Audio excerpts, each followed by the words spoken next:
സംസ്ഥാനത്ത് ഇന്ന് അതിശക്തമായ മഴയ്ക്ക് സാധ്യതയെന്ന് കേന്ദ്ര കാലാവസ്ഥാ വകുപ്പിന്റെ മുന്നറിയിപ്പ്. 14 ജില്ലകളിലും മഴ മുന്നറിയിപ്പുണ്ട്. പത്തനംതിട്ട, കോട്ടയം, ഇടുക്കി, മലപ്പുറം, വയനാട് ജില്ലകളിൽ ഓറഞ്ച് അലർട്ട് പ്രഖ്യാപിച്ചു. മുല്ലപ്പെരിയാർ അണക്കെട്ടിലെ ജലനിരപ്പ് 136 അടിക്ക് മുകളിലെത്തിയാൽ ഇന്ന് സ്പിൽവേ ഷട്ടറുകൾ തുറക്കും.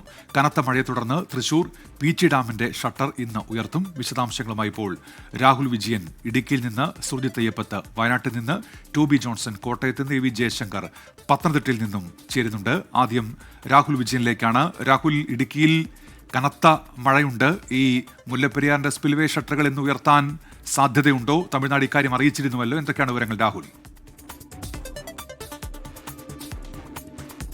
ഉന്മേഷ്, ഇപ്പോൾ ഇടുക്കിയിൽ മഴ ഒരല്പം മാറി നിൽക്കുകയാണ്. രാത്രിയിൽ പക്ഷേ കടുത്ത മഴ പരക്കെ പെയ്തിരുന്നു എന്നുള്ളതാണ് ഏറ്റവും പ്രധാനപ്പെട്ട കാര്യം. ഈ മുല്ലപ്പെരിയാർ അണക്കെട്ടിന്റെ സ്ഥിതി ആശങ്കപ്പെടേണ്ട ഒരളവിലേക്ക് ജലനിരപ്പ് ഉയരുന്നില്ല എന്നുള്ളതാണ് ഏറ്റവും ആശ്വാസകരമായ കാര്യം. ഡാമിലേക്കുള്ള നീരൊഴുക്ക് കുറഞ്ഞിട്ടുണ്ട്.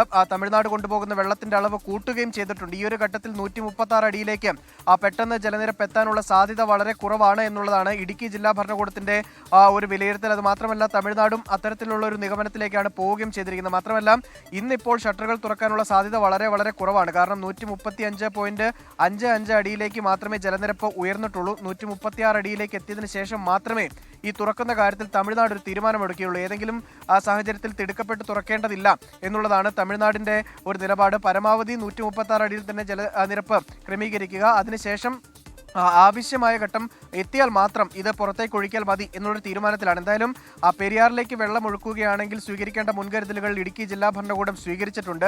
പെരിയാർ, മഞ്ചുമല, അതുപോലെ തന്നെ ആറ്റോരം, അയ്യപ്പൻ കോവിൽ, ഉപ്പുതറ, ഈ ഭാഗത്തൊക്കെ, ഈ പെരിയാർ ഒഴുകി പോകുന്ന ഭാഗത്ത് അപകട സാഹചര്യങ്ങളിലുള്ള വീടുകൾ, അതായത് പെട്ടെന്ന് വെള്ളം കയറാൻ സാധ്യതയുള്ള വീടുകൾ 885 എണ്ണം ഉണ്ട് എന്നുള്ളതാണ് ജില്ലാ ഭരണകൂടത്തിന്റെ കണക്ക്. ഈ വീടുകളിലൊക്കെയുള്ള ആളുകളെ മാറ്റി പാർപ്പിക്കേണ്ടതുണ്ടെങ്കിൽ അതിനുവേണ്ട നടപടി സ്വീകരിക്കും എന്നും ജില്ലാ ഭരണകൂടം അറിയിച്ചിട്ടുണ്ട്. നിലവിൽ എന്തായാലും ആശങ്കപ്പെടേണ്ട സാഹചര്യമില്ല. മഴ മാറി നിൽക്കുന്നതുകൊണ്ട് തന്നെ പെരിയാറിലെ ജലനിരപ്പും വലിയ കാര്യമായിട്ട് ഉയർന്നിട്ടില്ല. ജലനിരപ്പ് കുറയുകയും ചെയ്തിട്ടുണ്ട്. അത് മുല്ലപ്പെരിയാറിലെ വെള്ളം വന്നാൽ പോലും ആശങ്കപ്പെടേണ്ടതില്ലാത്തൊരു സാഹചര്യം ഉണ്ടാക്കിയിട്ടുണ്ട് എന്നുള്ളതാണ് വളരെ പ്രധാനപ്പെട്ട കാര്യം. എന്തായാലും ഡാമിലേക്കുള്ള നീരൊഴുക്ക് കുറഞ്ഞത് തന്നെയാണ് ആശ്വാസകരമായ കാര്യം. നിലവിലുള്ളൊരു സ്ഥിതി വരും മണിക്കൂറുകളിലും തുടരും. മാത്രമല്ല, ഷട്ടറുകൾ ഉയർത്തി, സ്പിൽവേ ഷട്ടറുകൾ ഉയർത്തി ആ വെള്ളം പെരിയാറിലേക്ക് ഒഴുകുകയാണ് എങ്കിൽ 12 മണിക്കൂർ മുൻപ് തന്നെ അറിയിപ്പ് ലഭിക്കും. മാത്രമല്ല, പകൽ സമയത്ത് മാത്രമേ ഷട്ടറുകൾ ഉയർത്തുകയുള്ളൂ. രാത്രികാലങ്ങളിൽ ഉയർത്തുകയുമില്ല. നിലവിലത്തെ സാഹചര്യത്തിൽ ഇന്നിപ്പോൾ ഷട്ടറുകൾ ഉയർത്താനുള്ള സാധ്യത വളരെ വളരെ കുറവുമാണ്.